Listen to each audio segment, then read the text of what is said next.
Welcome back. Well, for many parents, the beginning of the year can be very stressful.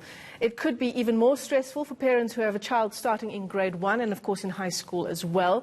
And for more, just to unpack the story around education in our country at the moment, we're joined now by Hendrik Makaneta from Education for Social Justice. Hendrik, as always, thanks very much for your time. By all accounts, just a horrific start to the new school year. We've had at the top of our bulletin this evening the stories again of Enoch Mpianzi and Letitia Jansen. You know, you also think of the images that we've seen of young children, grade 1 children crossing these dangerously swollen rivers just for the benefit of getting an education. Just an awful start to the year.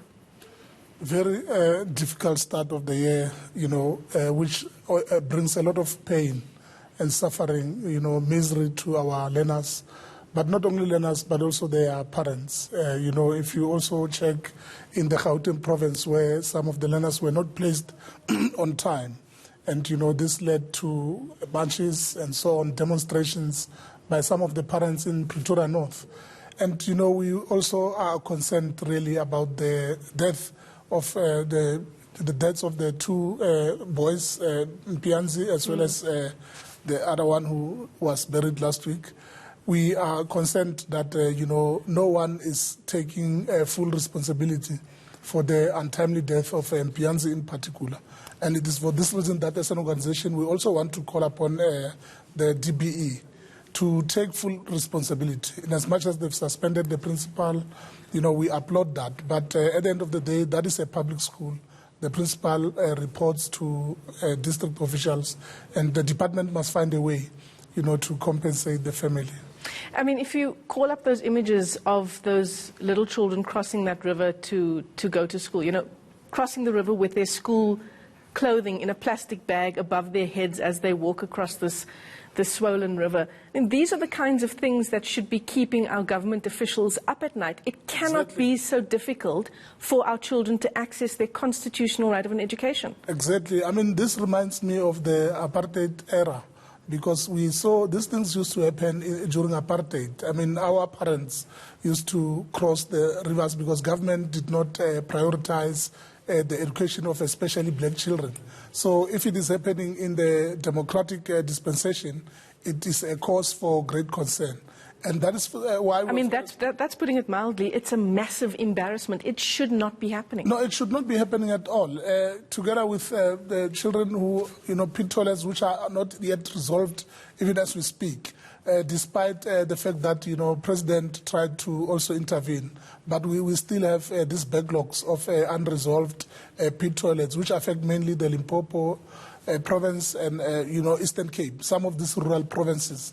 And, we are also complaining about the high dropout rates within the system. And these are some of the factors that can lead to dropouts. I mean, if a child has to cross a river to get into the terrain of education, it's a serious challenge. Or to walk 4 kilometers we to think, get to school. Government, if you look at the ANC policy document, government has already committed, the ANC-led government has already said that education should be, a top priority, an apex priority, so to put it.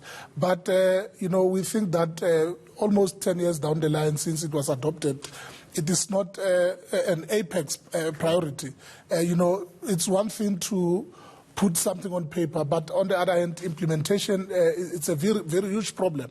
And we really want to call upon the minister, to work around the clock, to make sure that when they go into a Lekotla, education Lekotla, let it not just be talk shows.